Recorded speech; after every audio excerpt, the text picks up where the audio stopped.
Don't go to your brother's wedding. Check your husband's garage first. That was the message I received as I adjusted the lace collar on my dress just minutes before leaving home. At first, I thought it was some kind of sick joke. Who would send something like that on the happiest day of our family's life? Today was my brother Nathan's wedding. The boy who used to chase me barefoot through the backyard was about to become a husband. And me, I'm Julia Bennett, 35, senior accountant at a top firm in New Haven. Married to Ethan for 10 years, a man I once believed would never lie to me. He left early this morning, said he had a meeting. Promised he'd be at the wedding before the ceremony. I believed him. Until that message, I laughed it off at first, but my heart, it started pounding in a different rhythm. What would you do if a single anonymous text forced you to choose between trust and truth? Have you ever ignored your gut feeling only to regret it? Share your story in the comments, and don't forget to follow EN True Tales, where secrets come undone. One story at a time. I wasn't always someone who questioned things. I used to believe in structure and systems and loyalty. I built my life on spreadsheets, planning, and the quiet certainty that if I just followed the rules, life would be good. For a long time it was. My name is Julia Bennett. I'm 35 years old and I've spent over a decade building a steady, predictable life. I work as a senior accountant at a financial firm in New Haven, Connecticut, the kind of job that demands precision, discipline, control. And honestly, I liked it that way. I met Ethan when I was 24. He was calm, charming in a quiet way, and had this grounded energy that felt like safety. He worked in real estate, had just started out back then, but he spoke about building a life with the same intensity. I spoke about balance sheets. We understood each other, or at least I thought we did. We dated for 2 years before getting married. There were no fireworks, no grand romantic gestures, just comfort, stability, reliability, exactly what I thought I needed. Our marriage wasn't perfect, of course. No marriages. We had our small arguments about work schedules or how he always left the lights on, but there was nothing dramatic. Nothing that screamed danger. We had a rhythm. We made dinner together 3 nights a week. We visited his parents every Sunday. We spent holidays with my family, especially my brother Nathan, who adored Ethan like an older brother. Nathan was always the light in our gatherings. He's 5 years younger than me, and he's the kind of person who makes everyone feel like they belong. He's warm, funny, and somehow he still has this unshaken belief that people are good. So, when he met Sabrina 3 years ago and told me she was the one, I believed him. She was stunning, confident. The kind of woman who walks into a room and makes it hers without even trying. And yet something about her always felt just a little too perfect. But I never said anything, because Nathan was happy. And my job, my role, was to support him. Not judge. The wedding had been planned for months. My parents were over the moon. My mom handpicked every flower. My dad made spreadsheets for seating charts. It was a big deal for all of us. And as the older sister, I wanted it to be perfect. That morning, I woke up early, made coffee, and laid out my dress. I was nervous, but in a good way. Ethan kissed me on the forehead before leaving. Sabrina's lucky to be joining this family, he said as he walked out. Then he added, I've got a quick client meeting. I'll meet you at the venue. His tone was light, affectionate, normal, but something in his eyes. Something didn't match the warmth in his voice, and for a moment I felt it, that tiny knot in my stomach. The one you ignore because you don't want to seem crazy. I brushed it off, smiled. And then the message came, that single line on my screen. No name, no explanation. Just a warning, don't go to the wedding. Check your husband's garage. I stared at it for a full minute. My hand shook just slightly, my heart beat once, twice, and then everything in my chest went still. I didn't know it yet, but that was the moment. Everything in my life started to unravel. I still had a choice. I could ignore it, pretend it was a joke, or I could listen to that voice deep inside me, the one that was whispering, "Look closer." I set the phone down on the dresser and stared at my reflection. The woman in the mirror looked calm, poised, even, but inside something had shifted. A chill had slipped beneath my skin. I told myself it was nothing, a prank, a wrong number, but the longer I stood there, the harder it was to breathe normally. The apartment, which just minutes ago had been filled with the quiet energy of pre-wedding excitement, Now felt off Ethan wasn't picking up. I called twice. Straight to voicemail, I told myself he was in the meeting, that he'd call back any second. But he didn't. I tried to move on. I really did. I went into the kitchen and helped my mom with the pies. I made small talk with my dad as he went over the guest list for the 100th time. But the words in that message kept looping through my head like a broken metronome. Check the garage. The garage. Our detached storage unit wasn't connected to the apartment. It was a few blocks away in a rental complex Ethan insisted on keeping, mostly for his old Lincoln and the project stuff. He never quite got around to finishing. I hadn't been there in months. I told myself I didn't want to be the paranoid wife. I didn't want to be the woman who goes through her husband's things based on an anonymous text. But then I remembered something months ago. Ethan had mentioned making a spare key, said he'd put it in the keepsake box where we stored old letters, vacation photos, anniversary cards. I hadn't opened that box in years. My heart pounded as I reached for it.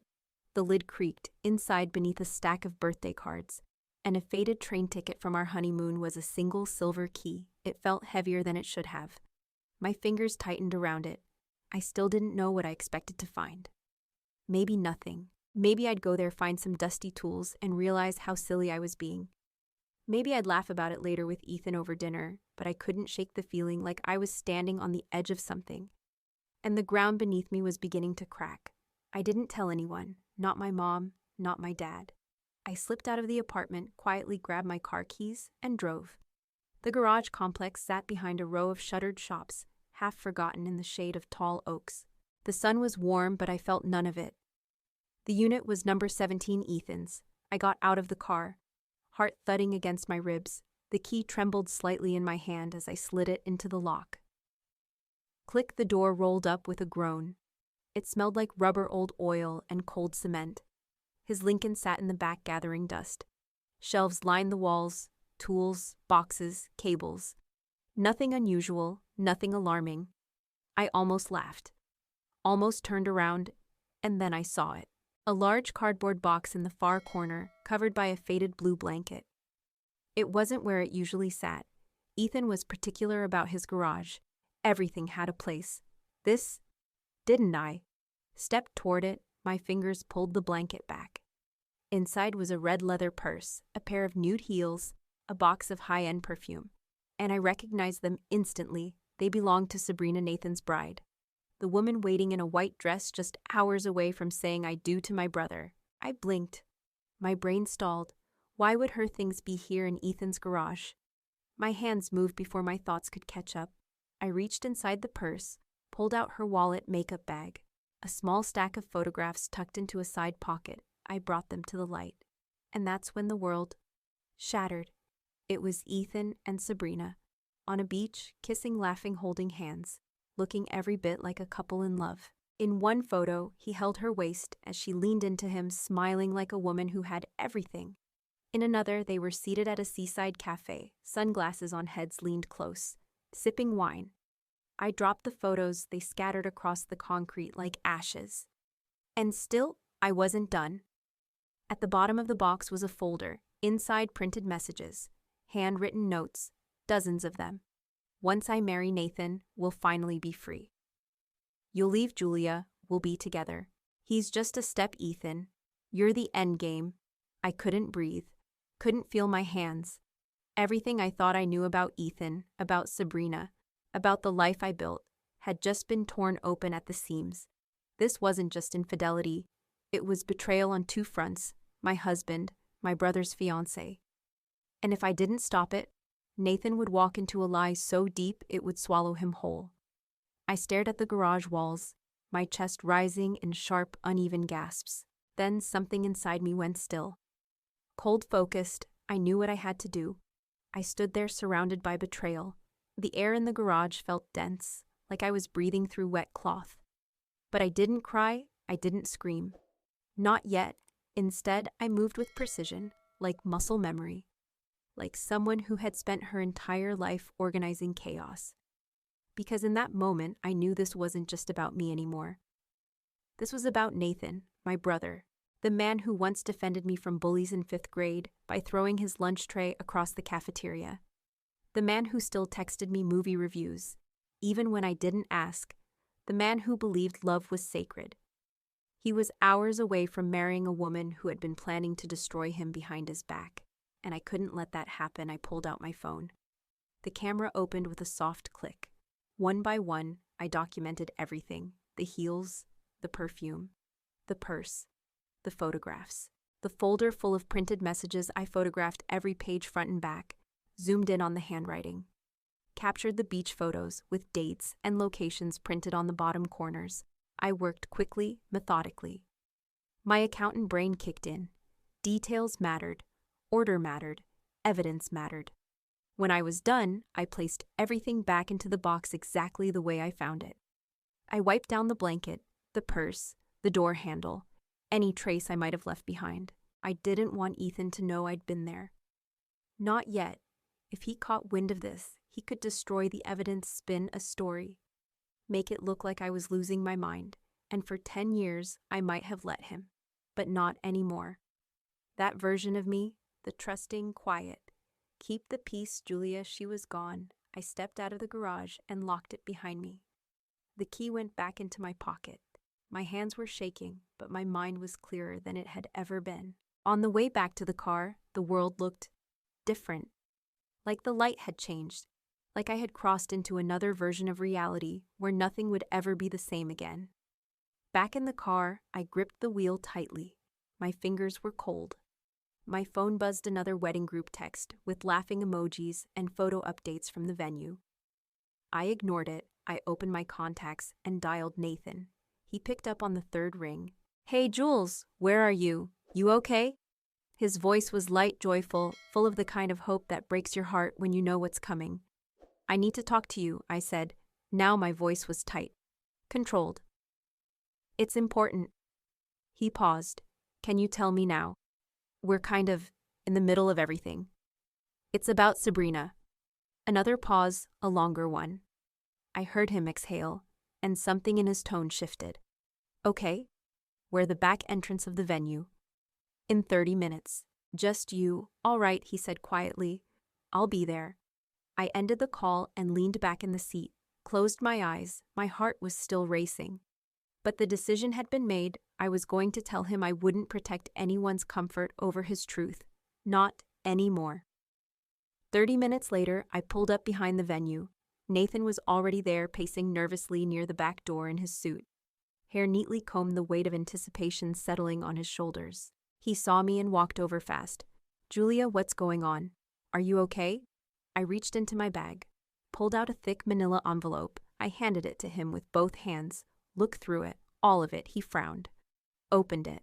At first I saw confusion, a puzzled smile. Then he reached the photos, then the messages. His face changed, color drained. Breath caught, his fingers trembled. "This can't be real." His voice cracked. "I wish it wasn't," I said softly. "But I found it all in Ethan's garage, with my own eyes." He looked back down at the pages in disbelief. "I don't understand. Why would she? Why would he?" "I don't know," I whispered. "But you can't marry her. You can't go through with this."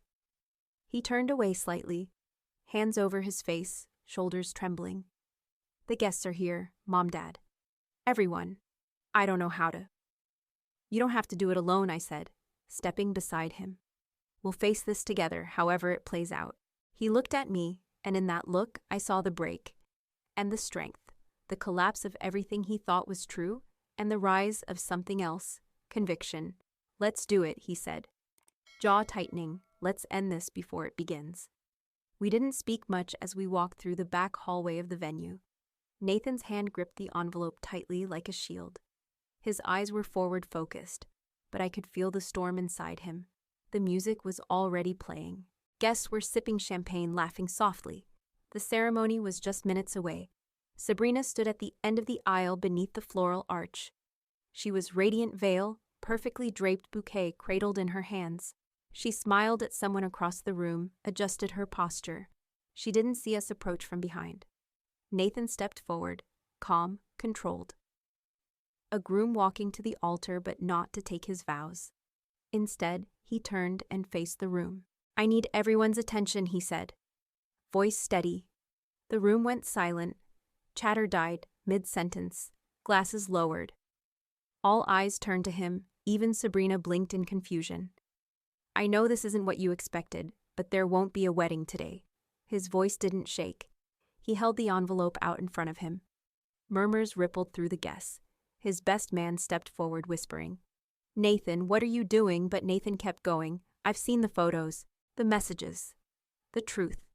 Sabrina's smile faltered. She stepped toward him. Baby, what are you talking about, you and Ethan, he said. Your beach trips, your notes, your plans to marry me as a cover so you could be with my sister's husband, gasps echoed. My mother dropped her glass. My father stood up slowly from his chair. Sabrina shook her head, panic rising in her voice. No, that's not true. Someone's lying to you. I saw it with my own eyes, Nathan said. Don't lie to me now. She turned, eyes scanning the room wildly, and landed on me. Her voice sharpened. You did this, didn't you? You've always hated me. You couldn't stand seeing me happy. I didn't flinch. I don't hate you, I said calmly. I just chose to protect my brother instead of protecting your fantasy. You're jealous, she spat. You've always been jealous of me. Nathan stepped between us. Stop, he said firmly. This isn't about jealousy. This is about betrayal. Sabrina's face twisted confusion, rage, desperation. You're ruining everything. No, Nathan said. I'm stopping it before you ruin me. She raised her hand, a flicker of fury, but Nathan caught her wrist, midair. Don't, he said. Just don't. The silence in the room was deafening. Then Sabrina pulled her arm free, turned and stormed down the aisle, heels clacking like thunder. She threw her bouquet against the door as she left. The door slammed shut behind her. Nobody clapped. Nobody moved. Nathan just stood there, chest rising and falling, staring at the arch where his life almost changed forever. Then he slowly sat down on the edge of the small stage, hands clasped together, eyes fixed on the floor. I walked to him, knelt beside him. What happens now, he whispered. Now, I said gently. Now you breathe. Then we start over. The reception hall was emptied within the hour. Guests offered condolences instead of congratulations. Some hugged Nathan, some just nodded and left in awkward silence. I helped my mom pack up the food. My dad sat in the corner, silent, stunned. Nobody asked questions, not yet. But I knew this wasn't over because Ethan hadn't shown up. Not yet, until he did. I was outside by the catering van, folding up linen when I saw him. Ethan walking toward me from the parking lot. He looked nervous. Too nervous, Julia, he said, his voice low, cautious. What happened? Why did the wedding get called off? I stared at him, and for the first time in years, I saw him not as my husband, but as a stranger who had been living in my house. Because Nathan knows. I said he knows everything about you, about Sabrina. His face went pale. He stepped back. What? That's ridiculous. Who told him that? It doesn't matter, I said. What matters is that the lie is over. His eyes narrowed. You told him you ruined everything. No, I said, I saved him, and I saved myself. Ethan clenched his jaw. You'll regret this, Julia. I looked him dead in the eyes. No, Ethan. You'll regret betraying people who loved you. He didn't say another word. He just turned, got in his car, and drove off fast. But I knew him. I knew he wouldn't let it go that easily. And I also knew I was no longer afraid of him. The day after the wedding that never was, Ethan packed a single suitcase, left his key on the kitchen counter, and walked out of our apartment without a word. No apology, no explanation, no note, just silence. Like the 10 years we spent building a life together were as disposable as an empty bottle of wine. I didn't follow him. I didn't cry. I sat on the living room floor surrounded by the absence he left behind, and I let myself feel everything. The rage, the disbelief, the heartbreak. But underneath it all, there was something else. Relief. A strange cold freedom. I filed for divorce the following week. There was no prenuptial agreement, no long custody battle, no assets worth fighting over.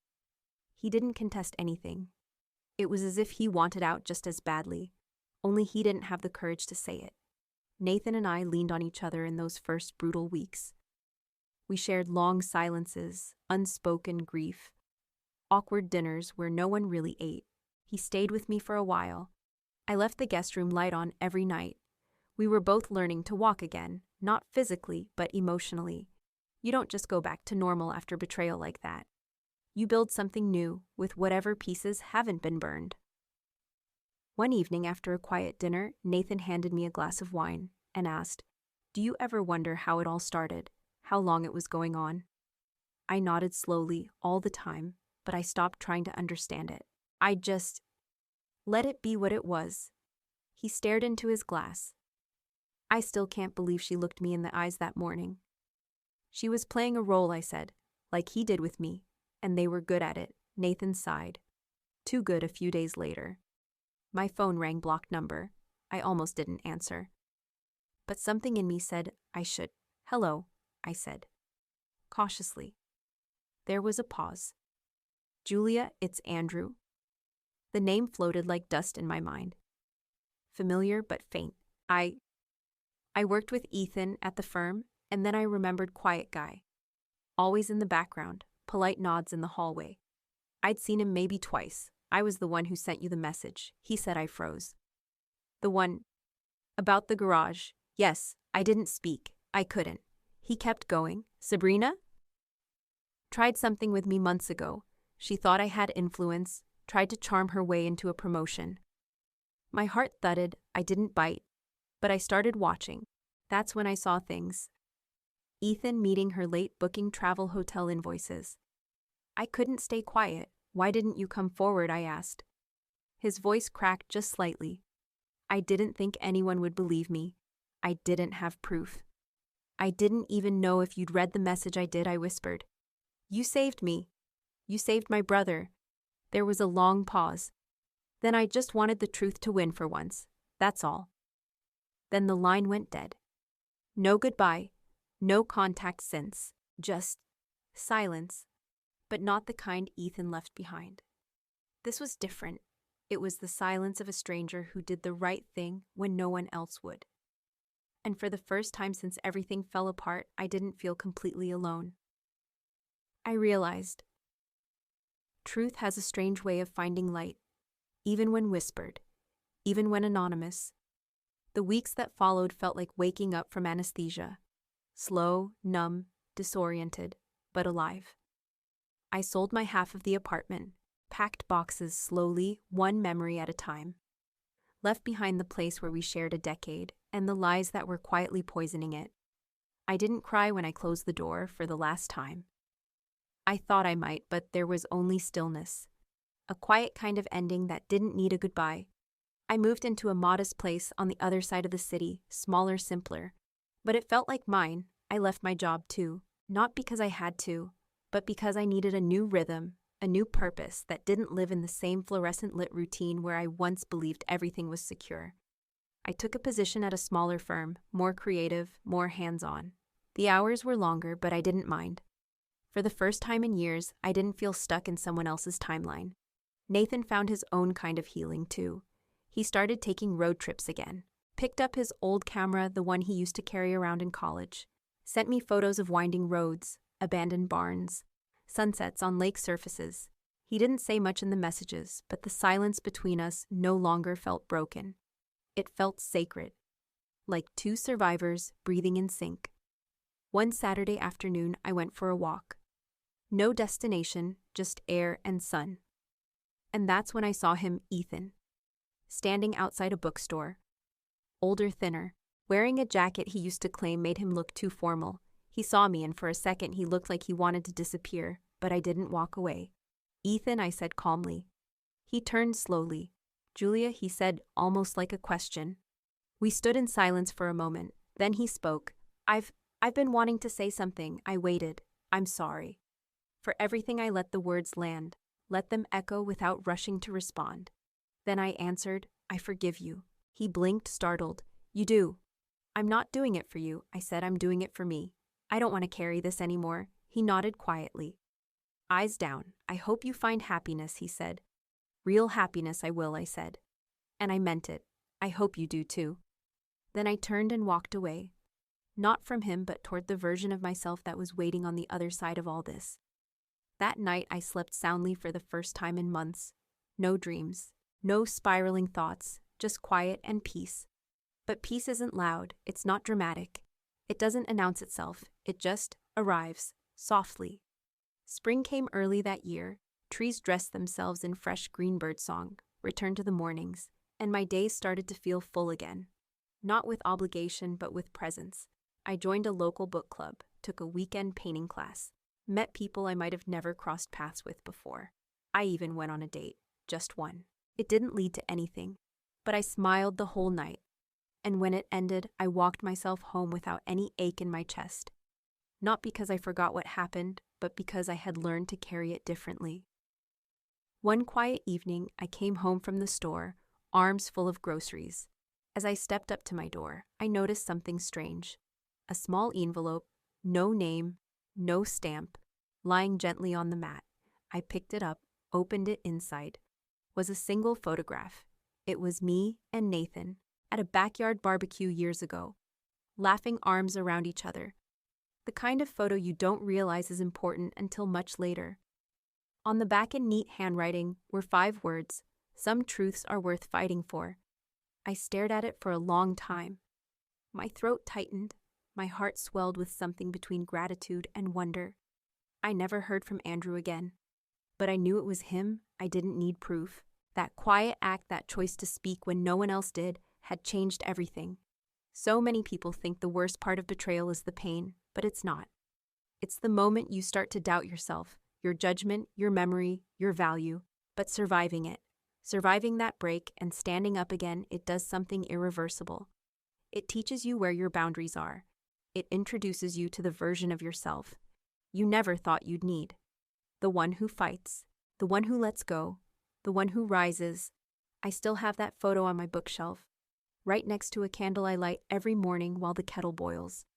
Not because I want to remember the betrayal, but because I want to remember the moment I stopped running from truth and started living in it.